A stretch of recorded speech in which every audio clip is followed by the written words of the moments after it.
Izinkan saya menyampaikan kisah. Bukan kisah tentang sosok manusia, tapi kisah perbandingan antara syariat di masa silam yang pernah Allah tetapkan untuk orang-orang Bani Israel dengan syariat yang Allah tetapkan untuk umat Muhammad sallallahu alaihi wasallam. Salah satu di antara cara Allah menetapkan syariat untuk Bani Israel, Allah tetapkan halal haram yang berlaku di tengah mereka bukan karena kemaslahatan mereka, namun karena Allah Subhanahu wa taala ingin menghukum mereka. Di antaranya Allah Subhanahu wa taala berfirman di surat An-Nisa, "Fabidzulmin minal ladzina hadu harramna 'alaihim thayyibatin uhillat lahum." Disebabkan kezaliman yang dilakukan oleh orang-orang Yahudi, aku haramkan kepada mereka thayyibatin, makanan-makanan halal, makanan-makanan yang lezat, thayyib, uhillat lahum, yang dulu dihalalkan untuk mereka.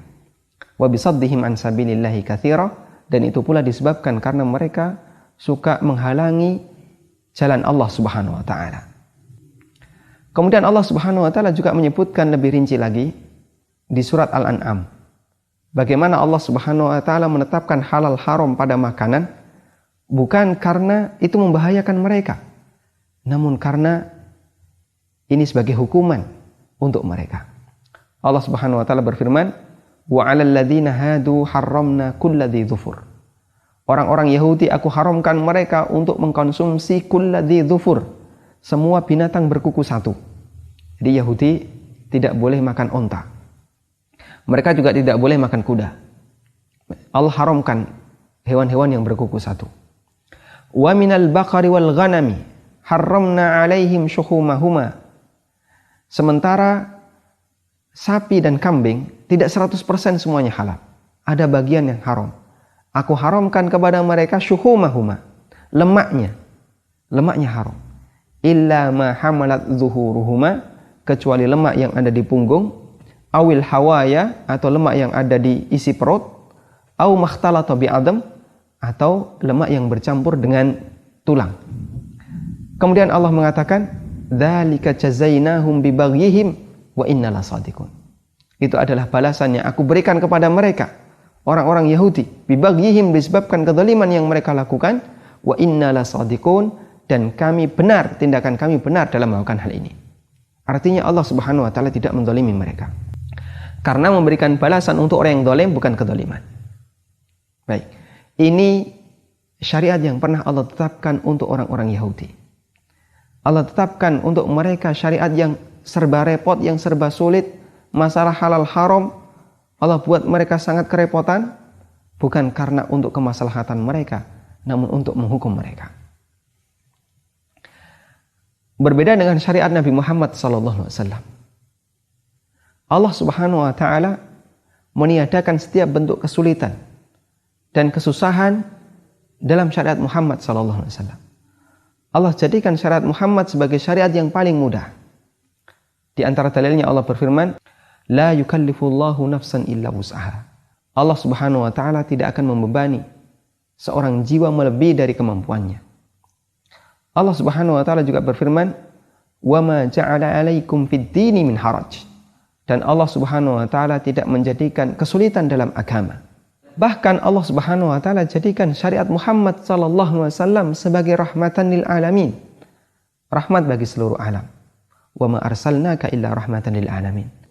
Tidaklah aku mengutus dirimu wahai Muhammad kecuali sebagai rahmat bagi seluruh alam. Allah Subhanahu wa taala juga menyebutkan karakter syariat yang dibawa oleh nabinya. Allah cerita di surat Al-A'raf bahwa halal haram yang ditetapkan oleh nabinya itu bukan dalam rangka menghukum, namun halal haram yang ditetapkan karena ini untuk kemaslahatan manusia. Nabi SAW hanya menghalalkan yang thayyib, yang baik, dan beliau mengharamkan yang khabith, yang menjijikkan. Allah Subhanahu wa taala berfirman, wa yuhillu lahumut thayyibat wa yuharrimu 'alaihimul khaba'ith. Muhammad itu menghalalkan untuk mereka umat manusia thayyibat, yang thayyib, yang baik-baik. Wa yuharrimu 'alaihimul khaba'ith, sementara yang khabith, yang menjijikkan, beliau haramkan untuk mereka.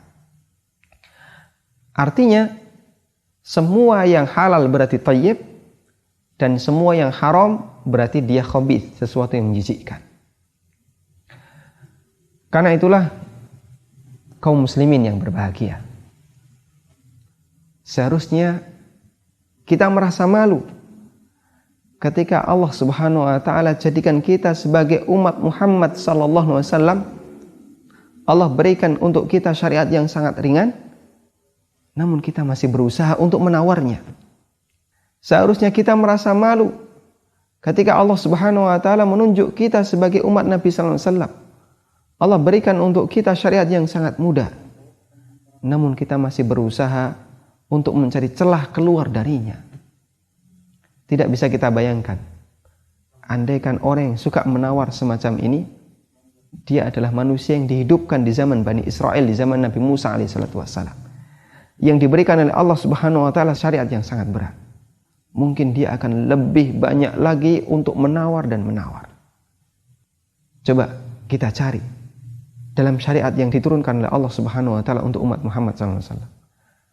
Sebutkan satu di antara syariat Nabi Muhammad SAW, satu saja yang Allah turunkan dalam rangka menghukum kita. Jawabannya, kita tidak bisa menjumpainya. Kita tidak pernah menjumpai adanya satu syariat yang Allah turunkan untuk menghukum kita. Mungkin ada orang yang menjawab, itu ada hukuman rajam, ada hukuman cambuk, ada potong tangan, bahkan ada qisas, ada hukuman menghilangkan nyawa. Bukankah itu semuanya hukuman? Jawabannya benar, itu hukuman. Namun Allah turunkan ini sebagai hukuman untuk pelaku tindak kriminal, bukan hukuman untuk umat manusia. Sebagaimana hukum yang berlaku di negara kita, di sana ada hukuman yang ditetapkan untuk pelaku tindak kriminal, bukan karena untuk mendolimi masyarakat, namun untuk memberikan efek jera kepada orang yang melakukan tindak kriminal. Sekali lagi, perbedaan syariat yang Allah turunkan untuk Bani Israel dan untuk umat Muhammad SAW sangat jauh. Terkadang di tengah Bani Israel Allah turunkan syariat kepada mereka bukan karena untuk kemaslahatan mereka, namun untuk menghukum mereka. Tapi dalam syariat Muhammad SAW, Allah turunkan syariat itu semuanya untuk kemaslahatan manusia, dan tidak ada satupun syariat yang Allah turunkan untuk menghukum mereka. Semoga Allah Subhanahu wa taala menjadikan kita manusia yang selalu berusaha untuk tunduk dan taat kepada syariat Allah yang sudah sangat ringan jika kita bandingkan dengan syariat yang pernah Allah terapkan untuk umat-umat sebelum kita.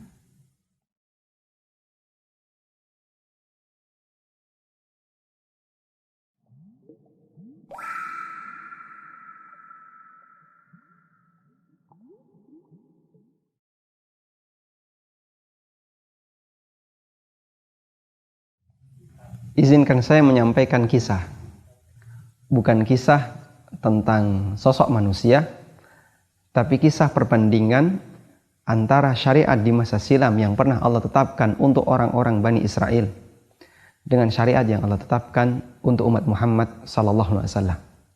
Salah satu di antara cara Allah menetapkan syariat untuk Bani Israel, Allah tetapkan halal haram yang berlaku di tengah mereka bukan karena kemaslahatan mereka, namun karena Allah Subhanahu wa taala ingin menghukum mereka.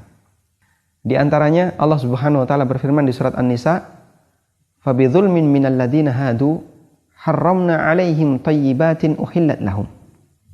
Disebabkan kezaliman yang dilakukan oleh orang-orang Yahudi, aku haramkan kepada mereka thayyibatin, makanan-makanan halal, makanan-makanan yang lezat, thayyib, uhillat lahum, yang dulu dihalalkan untuk mereka. Wa bisaddihim an sabilillahi katsira, dan itu pula disebabkan karena mereka suka menghalangi jalan Allah Subhanahu wa taala. Kemudian Allah Subhanahu wa taala juga menyebutkan lebih rinci lagi di surat Al-An'am bagaimana Allah Subhanahu wa taala menetapkan halal haram pada makanan bukan karena itu membahayakan mereka, namun karena ini sebagai hukuman untuk mereka. Allah Subhanahu wa taala berfirman, "Wa 'alal ladzina hadu harramna kulladzi dzufur." Orang-orang Yahudi aku haramkan mereka untuk mengkonsumsi kulladzi dzufur, semua binatang berkuku satu. Jadi Yahudi tidak boleh makan onta. Mereka juga tidak boleh makan kuda. Allah haramkan hewan-hewan yang berkuku satu. Wa minal baqari wal ghanami harramna 'alaihim syuhumahuma. Sementara sapi dan kambing tidak 100% semuanya halal. Ada bagian yang haram. Aku haramkan kepada mereka syuhumahuma, lemaknya. Lemaknya haram. Illa ma hamalat zuhuruhuma, kecuali lemak yang ada di punggung, awil hawaya, atau lemak yang ada di isi perut, au makhtalata bi'adam, atau lemak yang bercampur dengan tulang. Kemudian Allah mengatakan, dzalika jazainahum bibaghihim wa inna lasadiqun. Itu adalah balasan yang aku berikan kepada mereka, orang-orang Yahudi, bibaghihim, disebabkan kezaliman yang mereka lakukan, wa inna lasadiqun, dan kami benar, tindakan kami benar dalam melakukan hal ini. Artinya Allah Subhanahu wa taala tidak menzalimi mereka. Karena memberikan balasan untuk orang yang zalim bukan kezaliman. Baik.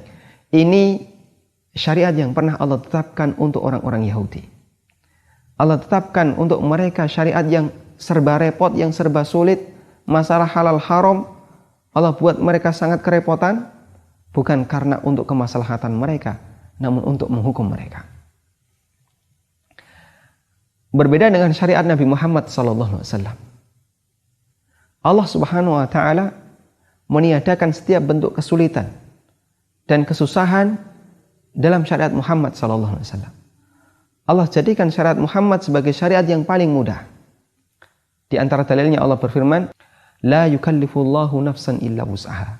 Allah Subhanahu wa taala tidak akan membebani seorang jiwa melebihi dari kemampuannya.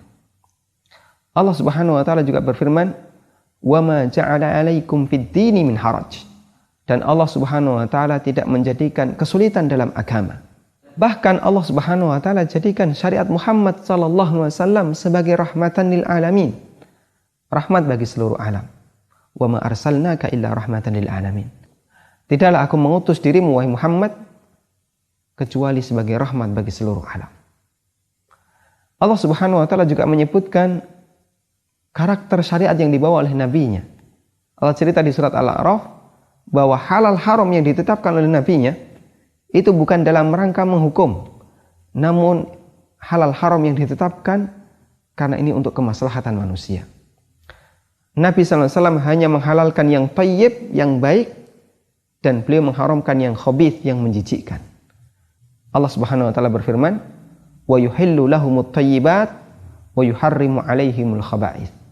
Muhammad itu menghalalkan untuk mereka umat manusia thayyibat, yang thayyib, yang baik-baik. Wa yuharrimu 'alaihimul khaba'ith, sementara yang khabith, yang menjijikkan, beliau haramkan untuk mereka. Artinya semua yang halal berarti thayyib, dan semua yang haram berarti dia khabith, sesuatu yang menjijikkan. Karena itulah kaum muslimin yang berbahagia, seharusnya kita merasa malu ketika Allah Subhanahu wa taala jadikan kita sebagai umat Muhammad sallallahu alaihi wasallam. Allah berikan untuk kita syariat yang sangat ringan, namun kita masih berusaha untuk menawarnya. Seharusnya kita merasa malu ketika Allah Subhanahu wa taala menunjuk kita sebagai umat Nabi sallallahu alaihi wasallam. Allah berikan untuk kita syariat yang sangat mudah, namun kita masih berusaha untuk mencari celah keluar darinya. Tidak bisa kita bayangkan, andaikan orang yang suka menawar semacam ini, dia adalah manusia yang dihidupkan di zaman Bani Israel, di zaman Nabi Musa alaihissalam, yang diberikan oleh Allah Subhanahu wa taala syariat yang sangat berat. Mungkin dia akan lebih banyak lagi untuk menawar dan menawar. Coba kita cari dalam syariat yang diturunkan oleh Allah Subhanahu wa taala untuk umat Muhammad SAW. Sebutkan satu di antara syariat Nabi Muhammad SAW, satu saja yang Allah turunkan dalam rangka menghukum kita. Jawabannya, kita tidak bisa menjumpainya. Kita tidak pernah menjumpai adanya satu syariat yang Allah turunkan untuk menghukum kita. Mungkin ada orang yang menjawab, itu ada hukuman rajam, ada hukuman cambuk, ada potong tangan, bahkan ada qisas, ada hukuman menghilangkan nyawa. Bukankah itu semuanya hukuman? Jawabannya benar, itu hukuman. Namun Allah turunkan ini sebagai hukuman untuk pelaku tindak kriminal, bukan hukuman untuk umat manusia.